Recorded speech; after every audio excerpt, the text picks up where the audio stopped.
오늘 우리가 함께 나누실 말씀은 요나서 1장 17절에서 2장 4절까지의 말씀입니다. 이 시간 하나님께서 우리에게 주신 귀한 말씀은 구약성경 요나서 1장 17절에서 2장 4절까지의 말씀입니다. 이제 하나님의 말씀을 우리가 함께 한 목소리로 봉독하도록 하겠습니다. 여호와께서 이미 큰 물고기를 예비하사 요나를 삼키게 하셨으므로 요나가 밤낮 3일을 물고기 뱃속에 있으니라. 요나가 물고기 뱃속에서 그의 하나님 여호와께 기도하여 이르되 내가 받는 고난으로 말미암아 여호와께 불러 아뢰었더니 주께서 내게 대답하셨고 내가 스올의 뱃속에서 부르짖었더니 주께서 내 음성을 들으셨나이다. 주께서 나를 깊음 속 바다 가운데에 던지셨으므로 큰 물이 나를 둘렀고 주의 파도와 큰 물결이 다 내 위에 넘쳤나이다. 내가 말하기를 내가 주의 목전에서 쫓겨났을지라도 다시 주의 성전을 바라보겠나이다 하연. 아멘. 우리는 가끔 운동 경기를 보다 보면은 치열한 경기 중간인데 그 경기를 갑자기 이렇게 멈추게 되는 그런 때를 보게 될 때가 있습니다. 권투 경기 중간에 코치가 갑자기 경기를 포기하는 의미의 흰 수건을 이렇게 던진다든가, 아니면 축구 경기 중간에 감독이 선수를 교체하는 사인을 낸다든가 하는 그런 장면을 보게 될 때가 있다는 것입니다. 그때 물론 선수 당사자는 더 뛸 수 있다 이렇게 말하기도 하고 더 뛰고 싶다 그렇게 자신의 의사를 표현하기도 합니다. 하지만 코치나 감독은 타협이 없습니다. 그렇게 무조건 그 선수의 의사와는 상관없이 그 선수를 멈춰 세우는 때가 종종 있다는 것입니다. 왜 그럴까요? 그건 선수가 의지를 보여도 심각한 부상이 염려된다든가, 아니면 교체를 준비한다든 하는 등 감독에게 다른 분명한 계획이 있기 때문입니다. 제가 어떤 경우가 되었든 선수를 멈춰 세울 만한 합당한 이유가 지도자에게 있었다는 것입니다. 이처럼 하나님께서도 우리를 때로 우리 인생 가운데 멈추실 때가 있습니다. 우리 삶의 인도자로서 그분의 계획에 따라, 그분의 합당한 이유와 판단에 따라 우리를 멈추시는 때가 우리 인생 가운데 있다는 것입니다. 오늘 우리는 이런 하나님의 모습에 대해서 함께 나누려고 합니다. 또한 우리는 하나님의 우리 인생의 어느 때에 개입하셔서 우리를 멈추시는지, 또 하나님의 우리를 멈추실 때 신앙인으로서 우리는 어떻게 반응하는 것이 맞는 것인지에 대한 이야기도 함께 나누려고 합니다. 이를 통해 다시 한번 하나님의 우리를 향하신 사랑과 은혜에 대해 깊이 생각해보는 오늘의 이 예배의 자리가 될 수 있었으면 좋겠습니다. 우리 먼저 요나서 1장 2절에서 4절까지의 말씀과 15절 한 절의 말씀을 덧붙여서 함께 한 목소리로 합독해 보도록 하겠습니다. 함께 읽겠습니다. 너는 일어나 저 큰 성읍 니느웨로 가서 그것을 향하여 외치라. 그 악독이 내 앞에 상달되었음이니라 하시니라. 그러나 요나가 여호와의 얼굴을 피하려고 일어나 다시스로 도망하려 하여 욥바로 내려갔더니 마침 다시스로 가는 배를 만난지라.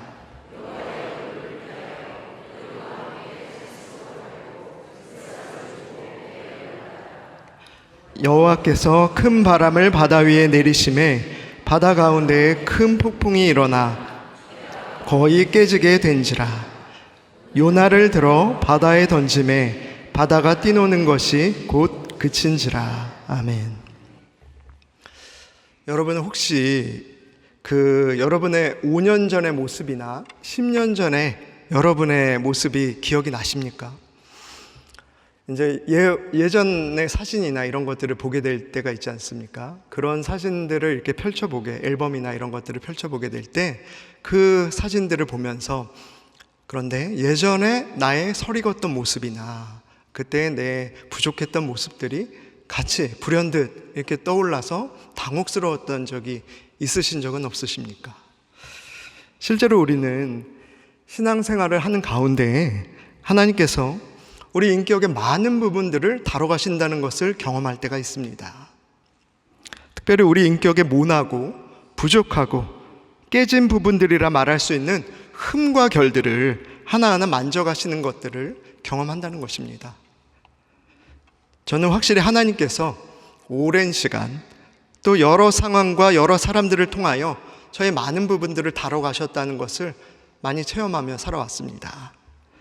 지금도 사실 부족한 게 참 많이 있지만 그 가운데 예전에 저는 어느 특정 사람들 앞에서나 특정한 상황에서 확실히 꽤나 융통성도 없고 또 이렇게 말귀도 잘 못 알아듣는 그런 사람이었던 것 같습니다. 그런 타입으로 이렇게 꽤 오랫동안 살았던 것 같습니다. 지금은 이제 좀 목회자도 되고 목회자로 이렇게 부름을 받아서 공감도 잘해주고 또 센스도 있다는 이런 좋은 말들을 좀 듣고 살고 있거든요. 근데 이런 얘기를 들은 지가 그렇게 오래되지가 않았어요. 생각해보면. 근데 이게 다 생각해보면 하나하나 이게 맞아가면서 배운 듯한 그런 느낌이 있습니다. 근데 하나님으로부터 또 하나님이 이제 겪게 하신 여러 사람들, 상황들 이런 것들을 통해서 이제 배웠던 이런 시간들이 있었습니다. 오래전이긴 했지만 그런 융통성 없고 꽉 막힌 모습이 제 안에 분명히 있었고 아마도 제 군대 시절 때 이런 모습이 제일 최절정기가 아니었나 이런 생각이 들기도 합니다. 그런데 그렇지만 그 시절에 답답했던 어린 제가 만약에 지금의 저를 만난다면 하나 이제 항변하고 싶은 것은 제가 늘 언제나 어떤 상황에서 나 그렇게 융통성이 없고 답답했던 것은 아니다 이렇게 항변을 해보고 싶은 모습이 있는 거예요. 왜 그러냐면 제가 아까도 잠깐 전제를 달았듯이 특정 사람들 또 특정한 상황들 앞에서만 왠지 모르게 융통성이 없고 또 그렇게 꽉 막히게 행동했었다고 저는 그렇게 생각을 했다는 겁니다. 무슨 얘기냐면 실은 불편한 상황이 있거나 불편한 사람들을 만났을 때 그걸 회피하고자 하는 어쩌면 그 시절의 방어기제 같은 그런 행동이 그런 모습으로 표출되었다. 그렇다는 겁니다. 이걸 꽤 나중에 알게 됐습니다. 뭔가 그때 제 나름의 기준 같은 것이 크게 침범받거나 크게 위협이 됐다 그렇게 느껴졌을 때 융통성 없이 행동하고 또 못 알아듣는 척 행동한다는 것을 한참 시간이 흐른 다음에 알게 된 겁니다. 사실 이것을 알게 되고 인정하게 되고 받아들이게 되는 데까지도 꽤 오랜 시간이 흘렀습니다. 제가 이 부분을 이제 사실은 군대에서 좀 많이 체험을 하고 경험을 하고 부딪히는 그런 사건이 있었는데 제가 사실 군대는 공군을 나왔습니다. 이제 오산에 있는 공군부대, 그 미군 부대였는데 감사하게도 훈련소에서 영어 시험을 잘 봤어요. 잘 봐가지고 보직을 차출이 되는 보직으로 받아서 이제 미군 부대로 이렇게 발령을 받아서 됐습니다. 그래서 군생활 전체를 보자면 그 군생활이 그렇게 어렵지 않았습니다. 이렇게 빡세거나 소위 그런 빡센 군생활을 하지 않았어요. 그래서 군생활을 시작했을 때 맨 처음 드린 기도가 이제 훈련소를 지나고 나서 참 감사하다 이런 기도를 많이 했어요. 그 차출된 보직이다 보니까 이제 들어왔던 그 선임들, 이제 고참들부터 이제 다 후임들도 그렇고 들어오는 면면들이 사람들이 보니까 순한 거예요. 그리고 소위 말하는 거친 생각과 거친 눈빛의 사람들이 많이 없고 그러다 보니까 참 감사하다 이런 생각들을 많이 했었습니다. 그런데 어느 순간에 보니까 군대라기보다는 이게 좀 긴 남학생들 그 수학여행 온 것 같다 이런 생각이 든 거죠. 그 좀 많이 헐렁한 그런 군대 생활을 내가 길게 30개월을 하고 있구나 이런 생각이 들었는데 그런데 이제 군 생활이 참 좋은 선임도 있고 후임도 만나서 잘 했고, 이제 저 결혼할 때도 그 군대 애들도 참 많이 오고 좋은 기억이 많은데, 문제는 그들이 아니고 저랑 부딪힌 사람들이 있었을 거잖아요. 이 사람들과 이제 반대편에 있는 소수의 몇몇이 이제 있었는데, 그들에게 이제 제가 어쩌면 방어 기제를 하고 불편한 부분이 있었던 사람들이 소수가 있었다는 겁니다. 근데 생각해 보면 문제는 그 당시 뭔가의 타협을 못하던 그들보다는 제 자신에게 있다는 것을 나중에 발견을 하게 되었다는 겁니다. 아무래도 남자애들끼리 어울리는 이제 사회이고 시간이다 보니까 내무반에서 모일 때 이제 다 이제 근무가 끝나고 모일 때 이제 여러 가지 이상한 이야기들을 하는 이제 사람들이 있는 겁니다. 모였는데 그들 중에 소수긴 하지만 음담패설을 이렇게 이상하게 늘어놓는 이제 애들이 있었어요. 근데 또 생각해 보면은, 지금 생각해 보면 이해가 됩니다.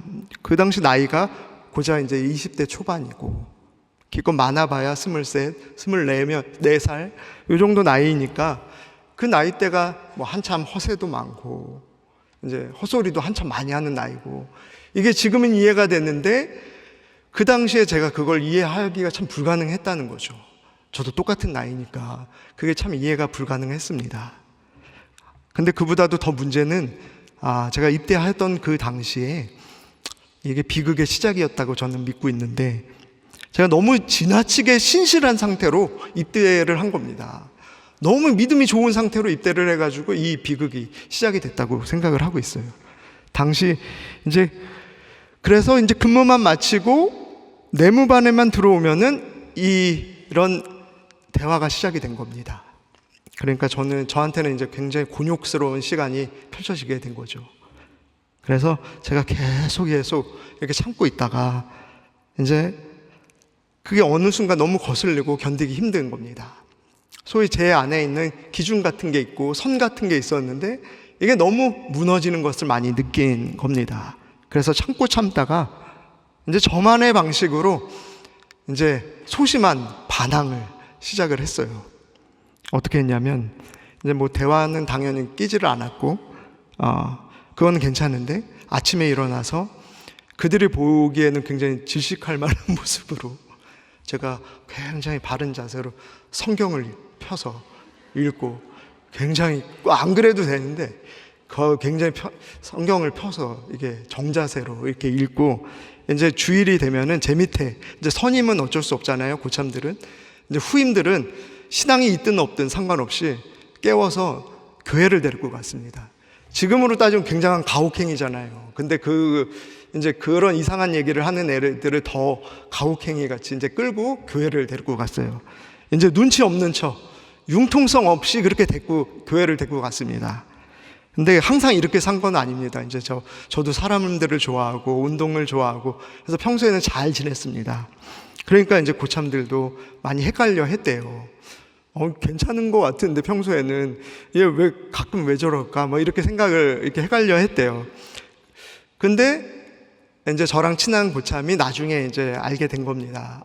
얘가 이런 비슷한 얘기만 나오면 이렇게 또라이 짓을 하는구나. 뭐 이런 생각들을 한 겁니다. 얘가 요 얘기만 나오면 이렇게 눈이 도는구나. 이런 생각들을 했다는 겁니다. 그런데 전 그게 제가 약해서 그랬겠지만 그 당시 저를 지키는 방법이었다. 그렇게 생각을 했습니다.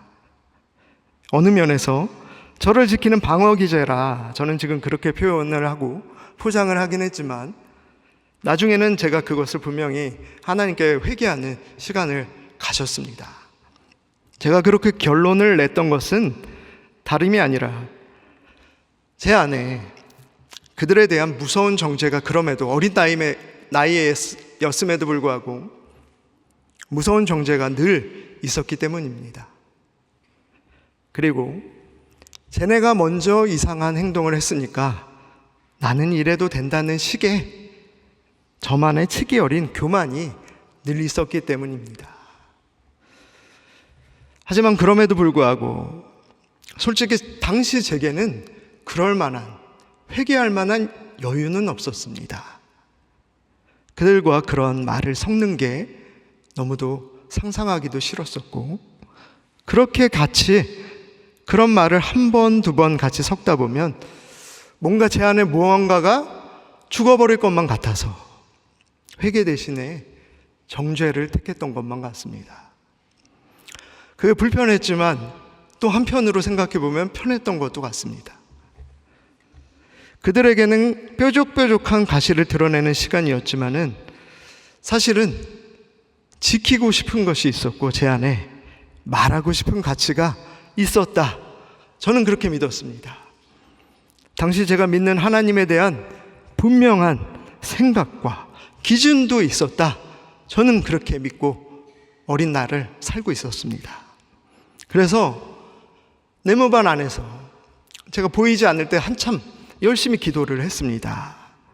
그런데 일이 잘 풀려 나가질 않으니까 저는 그 시간을 고난이라 생각하고 또 핍박이라 믿고 견디고 또 견뎠습니다.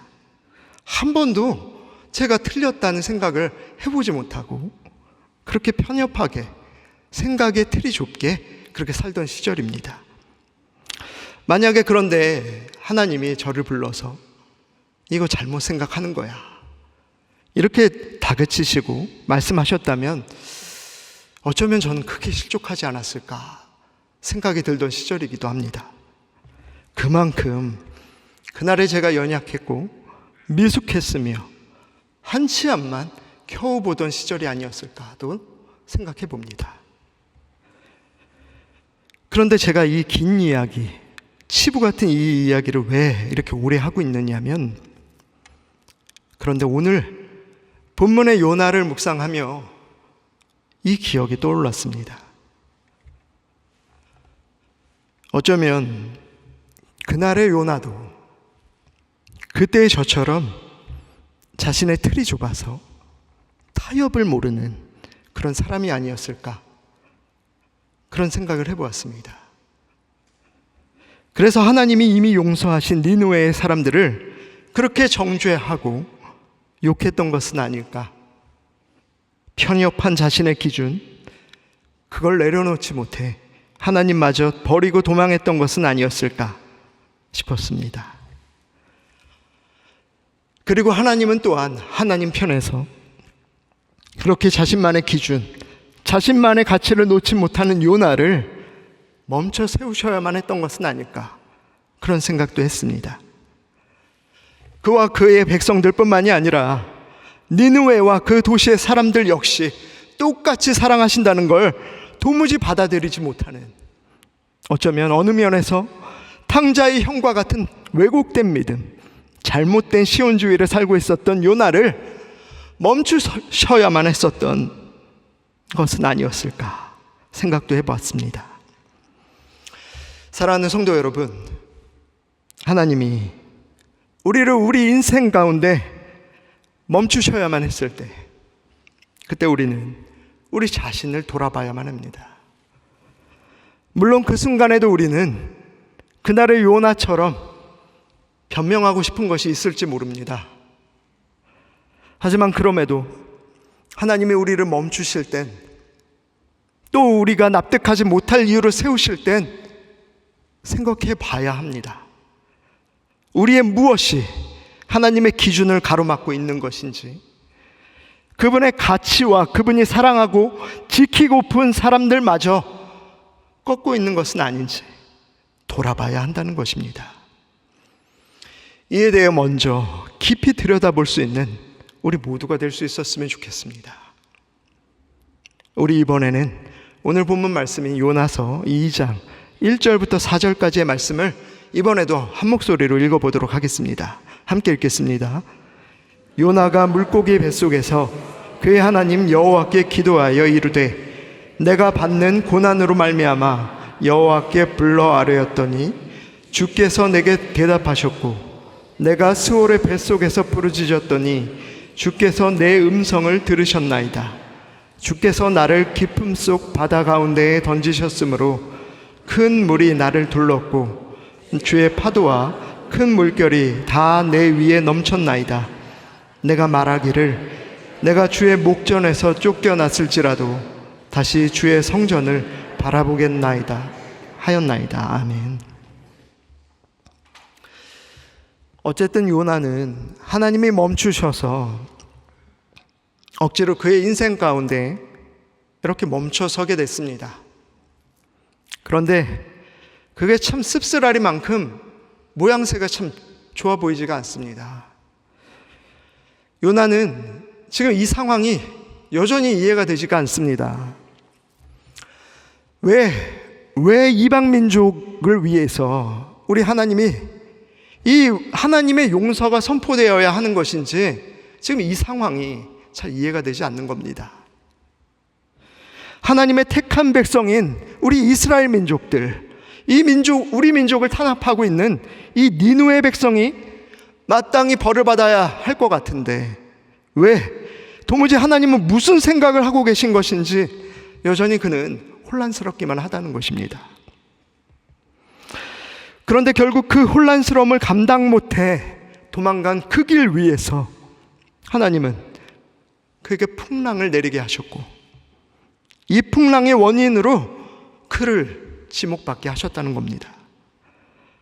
따가운 사람들의 시선을 느끼며 이후 그가 민폐의 원흉으로 지목되어 지금은 끝내 바다 가운데 내던지게 되었습니다. 그러니 지금 물고기 뱃속에서 생명을 건졌다고는 하지만 이미 요나의 마음은 죽은 거나 다름이 없습니다. 그런 죽음 같은 절망 속에서 그 큰 물고기의 뱃속에서 3일을 보냈습니다. 3일을 보내며 그는 처음엔 그런데도 비참하지만 생존을 위해 사투를 벌였을 겁니다. 악취나는 곳에서 물고기의 소화액이 쏟아져 내리는 그곳에서 살고 싶어서 그의 기도는 먼저는 살려달라는 그런 울부짖음이었을 것입니다. 하지만 풍랑과 물고기의 뱃속에서 연거푸 그를 건져내신 하나님, 그 하나님을 그는 그럼에도 기억합니다. 그 하나님의 은혜를 기억해냅니다.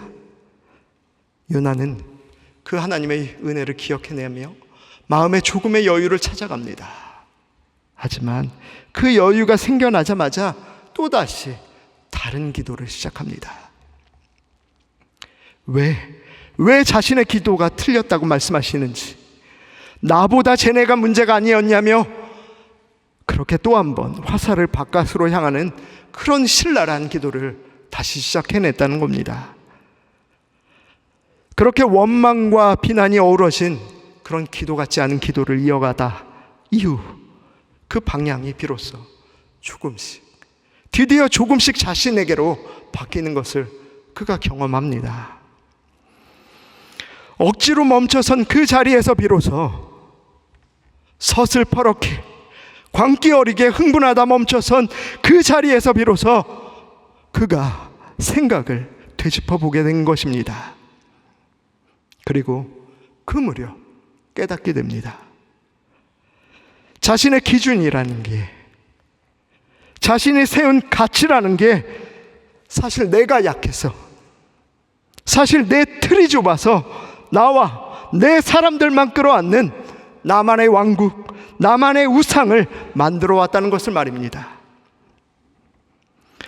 바울도 그렇게 광기 어려 서슬퍼렇게 누군가를 정죄하고 핍박하러 내려가던 다메섹의 길 위에서 갑자기 멈춰 서던 날이 있었습니다.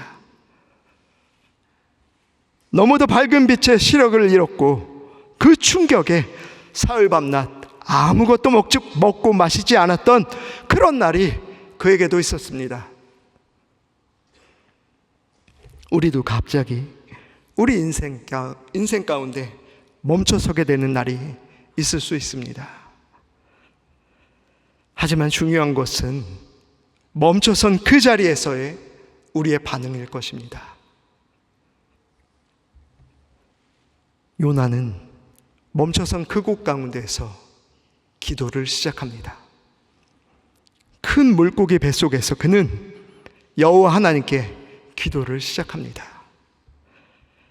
나를 깊은 바닷속에 던지셔서 멈추신 분도 주님이셨고 큰 물고기를 예비하사 건지신 분도 주님이심을 믿노라며 그는 기도를 시작했습니다. 내가 다시 주의 성전을 바라보겠노라고 그는 기도를 이어갔습니다. 사랑하는 성도 여러분, 이제 말씀을 정리하겠습니다. 오늘 우리는 우리를 멈추시는 하나님에 대하여 말씀을 함께 나누었습니다. 우리가 달려가던 길, 의욕적으로 우리의 의지로 달려가던 그 길을 멈추는 것은 결코 쉬운 일이 아닐 것입니다.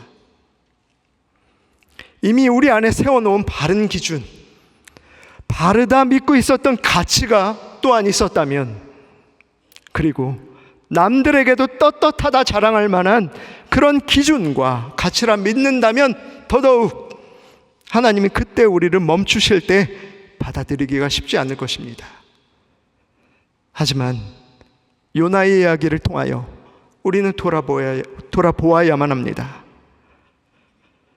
바로 우리가 세운 기준이라는 것이 하나님의 뜻과 하나님의 계획마저 꺾는 그런 우상이 될 수 있다는 것을, 또한 나의 옹졸하고 나의 좁은 틀이 될 수 있다는 것을 말입니다. 그러므로 우리는 주님이 멈추실 때 반드시 멈춰선 그 자리에서 우리 자신을 점검해 보아야만 하는 것입니다. 원망과 억울함으로부터 시작하여 끝내 회개로까지 이어질 치열한 기도를 다시 드려야 한다는 것입니다. 이제까지 우리를 신실하게 인도하셨던 하나님, 그 에베네셀의 우리 주님께서 반드시 멈춰 세운 그 자리에서부터 다시 우리를 일으켜 세우실 것을 믿으시기를 바랍니다. 더 단단히, 더 완벽히 우리를 일으켜 세우실 것을 믿으시기를 바랍니다. 그런 확실한 믿음 위에서 또 한 주를 힘있게 살아내시는 저와 여러분의 삶이 될 수 있기를 간절히 축원합니다. 함께 기도하시겠습니다. 사랑과 은혜가 풍성하신 아버지 하나님, 때로 주님께서 우리를 삶에서 멈추실 때 반드시 왜 이때 우리를 멈추셨는지 우리가 돌아볼 수 있도록 인도하여 주시옵소서. 요나처럼, 또 바울이 그랬던 것처럼 잘못된 기준과 신념을 우리가 목숨처럼 지키고 또 우상처럼 세우면서 달려가던 모습이 없었는지를 이때 돌아볼 수 있도록 하여 주옵소서. 그리고 주님이 멈추시는 날 멈춰선 그 자리에서 우리 자신에게로 맞춰진 기준을 다시 기도를 통해 주님께로 돌려놓게 하옵소서. 이때까지 우리에게 늘 신실하셨던 나의 하나님께서 멈춰 세우신 이 시간을 통하여 우리를 더욱 성장시키시고 더욱더 온전히 회복시키실 것을 믿고 나아가는 우리가 되게 하여 주옵소서. 이 모든 말씀 예수님의 거룩하신 이름으로 기도드립니다. 아멘.